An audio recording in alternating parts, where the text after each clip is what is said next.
அஸ்ஸலாமு அலைக்கும். எல்லோரும் எப்படி இருக்கீங்க? அல்ஹம்துலில்லாஹ் ரொம்ப நாங்கள் நல்லா இருக்கோங்க. ஈதுனா என்ன பிரியாணி ஸ்பெஷல் தானே சொல்லுங்கள். அதுவும் ஸ்வீட்டுக்கு பார்த்தீங்கன்னா நான் கேரட் அல்வா நெய் அதிகமாக போட்டு நட்ஸு போட்டு செமையாக வேறு லெவலில் பண்ணியிருந்தேன். அப்புறம் சீஸி குனாஃபா நான் மார்னிங் சொன்னேன் இல்லையா, நான் கண்டிப்பாக என்னோடய ஃபேவரட் ஒன்று பண்ணுவேன்னு சொல்லிட்டு அதுவுமே வச்சுருக்கேன். பிரியாணி இல்லைன்னா எப்படி சொல்லுங்கள். 1 கிலோ மட்டனுக்கு 3/4 கிலோ அரிசி போட்டு என் ஹஸ்பண்ட் பண்ணாங்கங்க.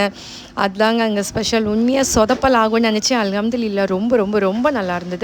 அப்புறம் ஹரியானி சிக்கன் ஒன்று பண்ணியிருந்தேன். உண்மையாக ரொம்ப வேறு லெவல் டேஸ்ட்டாக இருந்தது. நார்மல் சிக்கன் நம்ம எப்போதுமே பண்ணுறது தாங்க. ஏதாவது கொஞ்சம் கொஞ்சம் டிஃப்ரெண்ட்டாக பண்ணணும் இல்லையா, அதனால நான் சடனாக அப்போதைக்கு நான் பண்ணது ரொம்ப நல்லா இருந்தது. அப்புறம் பிரிஞ்சால் வச்சுருந்தேன், அப்புறம் ரைத்தா வச்சுருந்தேன். நார்மலாக சாப்பிட்டு முடிச்சுட்டு என்ன ஸ்வீட் தானே நம்ம ஏதாவது சாப்பிடுவோம். அதுவும் என்னோடய ஹல்வா வேறு லெவல் டேஸ்ட்டாக இருந்தது. இன்னும் ஆறிச்சுன்னு வச்சுக்கோங்களேன், பீஸ் நம்ம கட் பண்ணி சாப்பிட்ற இதில் இருக்கும். வேறு லெவலில் இருந்தது. கண்டிப்பாக இது ஒரு வீடியோ நான் கண்டிப்பாக போடுறேன். என் சேனலை பார்க்குறவங்க எனக்கு சப்போர்ட் பண்ணுங்கள். அப்புறம் என்னோடய சீஸி குனாஃபா ஜீரா தண்ணியை எவ்வளோக்கெவ்வளோ ஊற்றி ஊற வச்சு கட் பண்ணி சாப்பிட முடியுமோ அந்த அளவுக்கு நாங்கள் ஊற்றி சாப்பிட்டோங்க. உண்மையாக வேறு லெவல் டேஸ்ட்டு. இதுவுமே சும்மா சொல்லக்கூடாது. நீங்கள் உங்கள் வீட்டில் என்னெல்லாம் சாப்பிட்டீங்க, என்னென்ன ஸ்வீட்டெல்லாம் செஞ்சீங்க, நீங்கள் எங்கெல்லாம் போனீங்க என்னங்கிறத மறக்காமல் எனக்கு கமெண்ட்ஸ் பண்ணுங்கள், எனக்கு சப்போர்ட் பண்ணுங்கள்.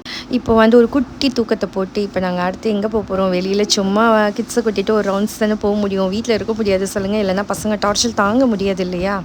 மறக்காமல் என் சேனலை லைக் பண்ணுங்கள், ஷேர் பண்ணுங்கள், சப்போர்ட் பண்ணுங்கள். அஸ்ஸலாமு அலைக்கும்.